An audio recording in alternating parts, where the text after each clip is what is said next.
La Genèse, chapitre 23. La vie de Sarah fut de 127 ans. Telles sont les années de la vie de Sarah. Sarah mourut à Kirjath-Arba, qui est Hébron, dans le pays de Canaan. Et Abraham vint pour mener deuil sur Sarah, et pour la pleurer. Abraham se leva de devant son mort, et parla ainsi au fils de Heth. « Je suis étranger et habitant parmi vous. Donnez-moi la possession d'un sépulcre chez vous, pour enterrer mon mort, et l'ôter de devant moi. » Les fils de Heth répondirent à Abraham en lui disant, « Écoute-nous, mon Seigneur.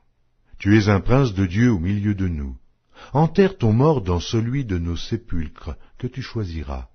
Aucun de nous ne te refusera son sépulcre pour enterrer ton mort. » Abraham se leva et se prosterna devant le peuple du pays, devant les fils de Heth.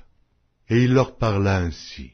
« Si vous permettez que j'enterre mon mort, et que je l'ôte de devant mes yeux, écoutez-moi, et priez pour moi, Ephron, fils de Tsochar, de me céder la caverne de Macpéla, qui lui appartient à l'extrémité de son champ, de me la céder contre sa valeur en argent, afin qu'elle me serve de possession sépulcrale au milieu de vous. » Ephron était assis parmi les fils de Heth. Et Ephron le Héthien répondit à Abraham en présence des fils de Heth et de tous ceux qui entraient par la porte de sa ville. « Non, mon Seigneur, écoute-moi. Je te donne le champ. Et je te donne la caverne qui y est. Je te les donne aux yeux des fils de mon peuple. Enterre ton mort. » Abraham se prosterna devant le peuple du pays. Et il parla ainsi à Ephron en présence du peuple du pays. « Écoute-moi, je te prie. Je donne le prix du champ.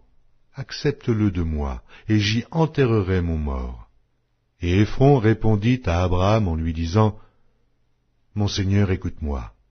Une terre de 400 cycles d'argent, qu'est-ce que cela entre moi et toi? Enterre ton mort. » Abraham comprit Ephron, et Abraham pesa à Ephron l'argent qu'il avait dit, en présence des fils de Heth, 400 cycles d'argent ayant cours chez le marchand.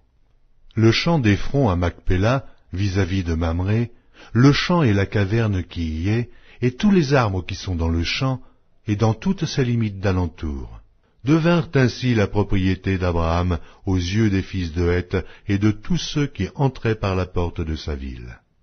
Après cela, Abraham enterra Sarah, sa femme, dans la caverne du champ de Macpéla, vis-à-vis de Mamré, qui est Hébron, dans le pays de Canaan. Le champ et la caverne qui y est demeurèrent à Abraham comme possession sépulcrale, acquise des fils de Heth.